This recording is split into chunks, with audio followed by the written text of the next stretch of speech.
good evening and welcome back to our weekly program as we give you the latest updates in Thai politics. I'm Nat Budnak. I'm Frank Kanchi.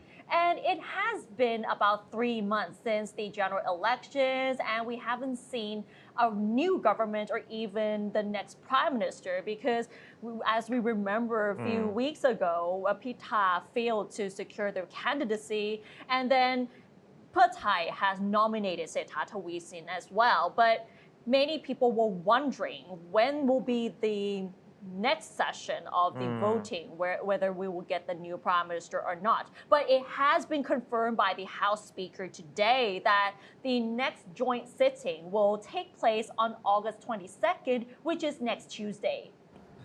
House Speaker Wan Muhammad Nomatha has set August 22nd as the date for the next joint sitting of the Thai Parliament to select a new Prime Minister. He said that he and the Senate President Pornphet Vichitcholachai have agreed on this date.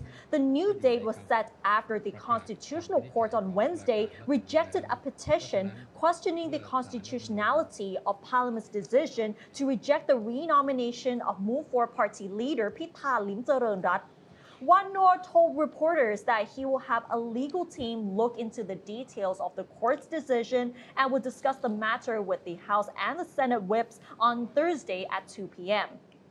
Referring to a motion by Move Forward MP Rangsiman Rome for Parliament to reconsider its rejection of Pita's renomination, Wan Nor said he expects that the issue to be raised for discussion on August 22nd, adding that the discussion will have to be conducted according to the rules. And during the last sitting of the Parliament, Rangsiman kept the chamber busy with his motion and the meeting could not move on to other issues. For that reason, Wan Nor then ordered an abrupt end of the sitting. So we can see there's some hope for the new Prime Minister because finally the date has been set. Yeah, the date has been set, but actually you can see from the words there, Rangsiman Rome, the MP of Move Forward Party, actually is not that satisfied with what happened in the situation right now because, of course, we know 22nd August is the third round of vote for Prime Minister role. But right now we can see actually on the table, it would be only Pheu Thai's prime ministerial candidate, Setharathawisiin. Right, and we have seen that the Move Forward Party has been doing everything they can so that Pita can be renominated, but it seems like a game over for Pita and the Move Forward Party already, especially with how the Pheu Thai has joined forces with several parties from the Prayut coalition as well. So it is really hard now for Pita to be nominated again. So the only choice at the moment is that either vote for Sethar or not vote for Sethar. And as what you said, the hope for Pita Limcharoenrat and Move Forward has vanished because we heard the Charter Court decision, the verdict today. Thailand's Constitutional Court resolved unanimously today to reject the Ombudsman petition to consider the constitutionality of Parliament's decision to reject the renomination of Move Forward Party leader Pita Limcharoenrat for Prime Minister. The Charter Code said that to have the right to submit a petition to the court, the petitioners must be persons whose rights and liberties are directly affected by Parliament's decision in accordance with Section 213 of the Constitution and Section 46 of the Organic Law pertaining to the procedures of the Charter Court. Regarding the selection of the Prime Minister, the court said that to be eligible to submit a petition to the court, the petitioner must be nominated by the political party involved in the selection as Prime Minister. The three petitioners are not regarded as persons directly affected by Parliament's decision and have no right to petition the court in accordance with Section 213 of the Constitution. The court's ruling means that Parliament's decision by a majority vote rejecting Pita's nomination remains valid. Last month, the Ombudsman ruled that Parliament's rejection of Pita's renomination as a prime ministerial candidate was unconstitutional, where most parliamentarians claim that it's against House Rule 41, where a motion cannot be submitted twice. The Ombudsman claimed that the selection of the Prime Minister is governed under a separate set of rules in accordance with sections 159 and 272 of the Constitution and not under Rule 41. Therefore, Pita can be renominated. Right, but even though Pita can be renominated based on these laws and these rules, but it seems like there's a very slim chance for Pita to actually be renominated as the Prime Minister again, considering what has happened so far.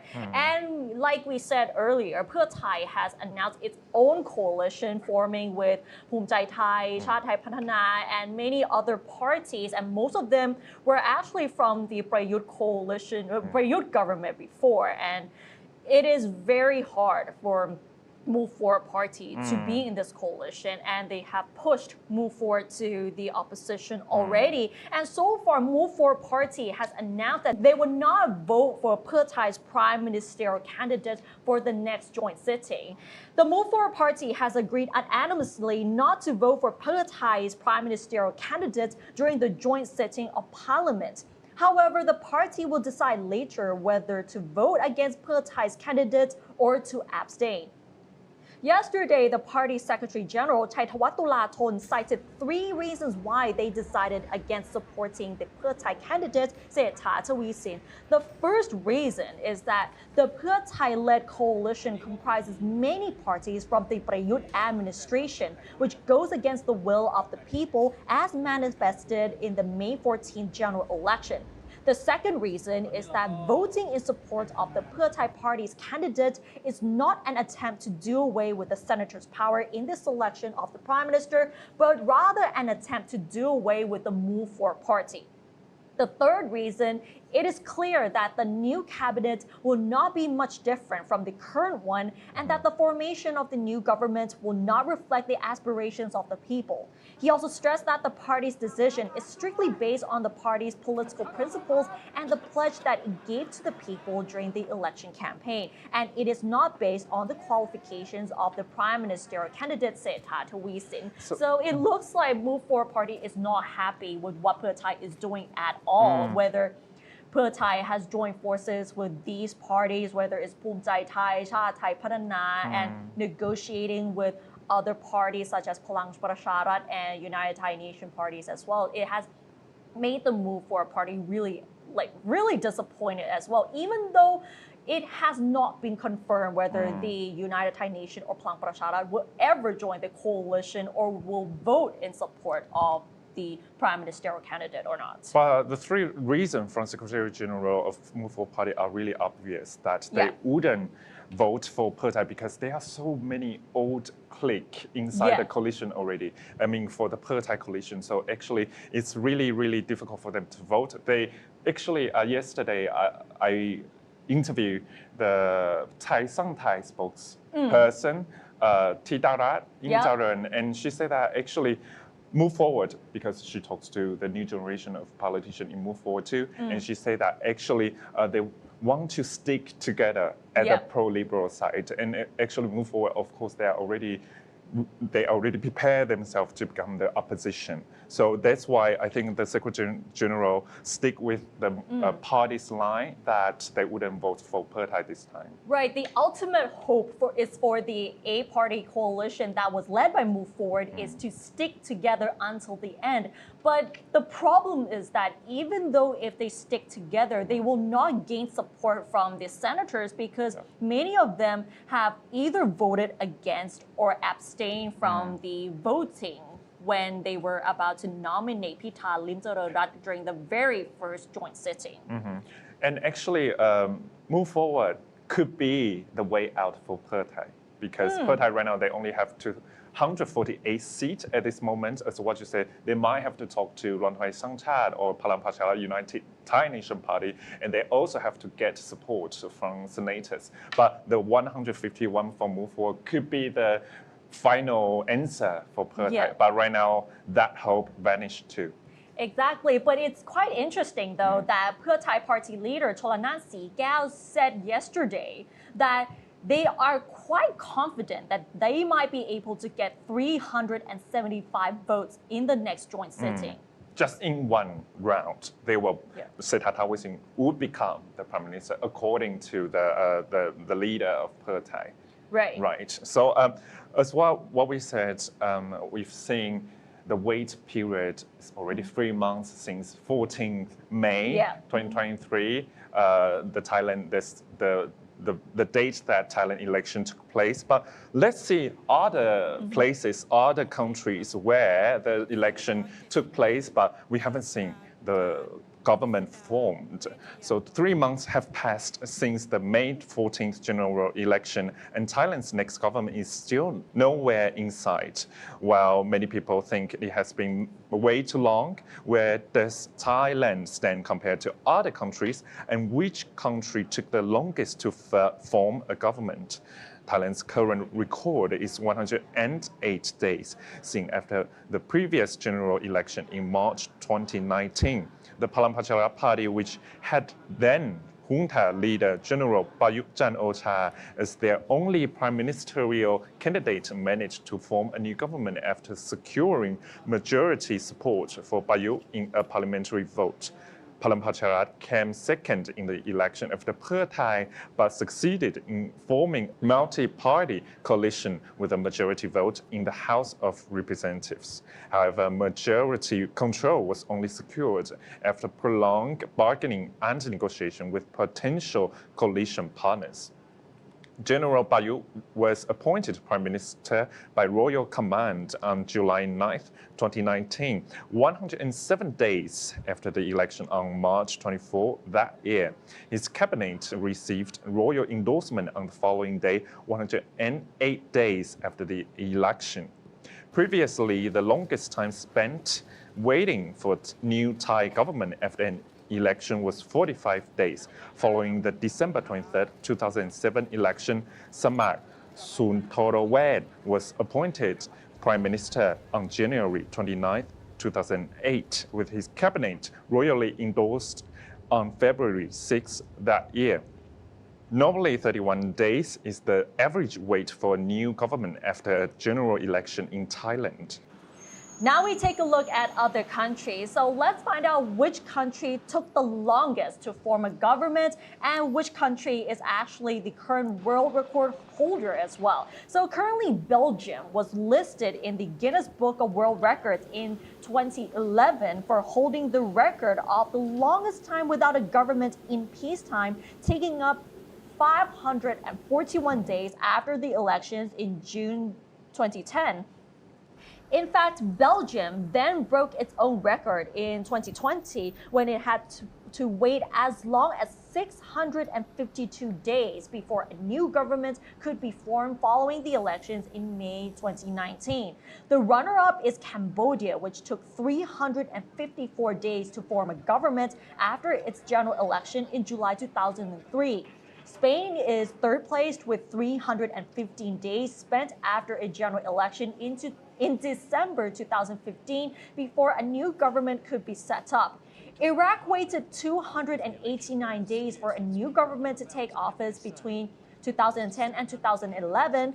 Last but not least, the Netherlands waited for 225 days in 2017 to get a new government after a general election. So we can see that Thailand took a really long time to form a government if we count the period as of now, but it's not near the point of other countries such as Belgium, Cambodia, and other countries. It doesn't close, it's not close to the Belgium record, right? It's because it's a 541 day. And actually, the reason why Belgian government at the time, they took so much time because, of course, in Belgium, people know that they have Flemish, which is Dutch-speaking region, and in Wallon is French-speaking region. So actually, these two regions, they have struggled together in 2011. So that's why at that time, they took so much a long time. And actually, in that election, there was no party having more votes than 20% votes.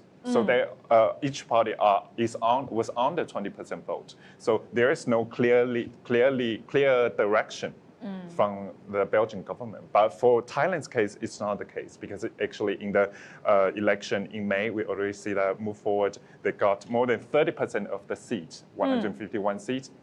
It's already eligible for them to take the lead to form the government. But right now, we're still waiting for who will become the prime minister. Right. It has been 3 months, and it is a long time for many people. But if we compare to these countries, whether it's Belgium, Cambodia, Spain, Iraq, or the Netherlands, for these countries, they took like almost like more than a year to see a government being formed. And like you said, the reason why they could not form a government is because of the political conflicts. There might be other things as well, such as not being able to agree with the policies, the manifestos that they have been talking about during the election campaign as well. So we'll have to wait and see next Tuesday whether we will see a new prime minister or not. On 22nd is the key date. Yes. In addition to the long waiting period to form the government, I think the private sector, the business, they are worried about the performance of Thailand's economy. Moving on to business and economics, the private sector believes that the Thai economy is likely to expand by between 3% and 3.5% this year if the new government immediately rolls out economic stimulus packages. Chairman of the Thai Chamber of Commerce and the Board of Trade, Sanan Ongkumbongkun, cited the Pheu Thai party's digital wallet scheme, under which about 50 million Thai nationals aged 16 and older will each have a one-time 10,000 baht subsidy wired into their digital wallet for spending within 6 months in areas within a 4-kilometer radius of their residences. He said that the scheme will cost the state about 500 billion baht, but it will help stimulate the economy. With every 100 to 150 billion baht spent, the GDP will increase by about 1% or up to 3% for the spending over the whole 6 months. He admitted, however, that there is a concern over from where the 500 billion baht in seed money will come without severely affecting state reserves, as he urged the government to broaden the tax base by encouraging business operators to enter the tax system. As the Thai economy is gradually recovering among a global economic slowdown and the continuing war in Ukraine, Sanan said that the new government must be formed quickly to address the various challenges, particularly economic problems faced by the people and business operators due to high fuel and power charges and an export contraction.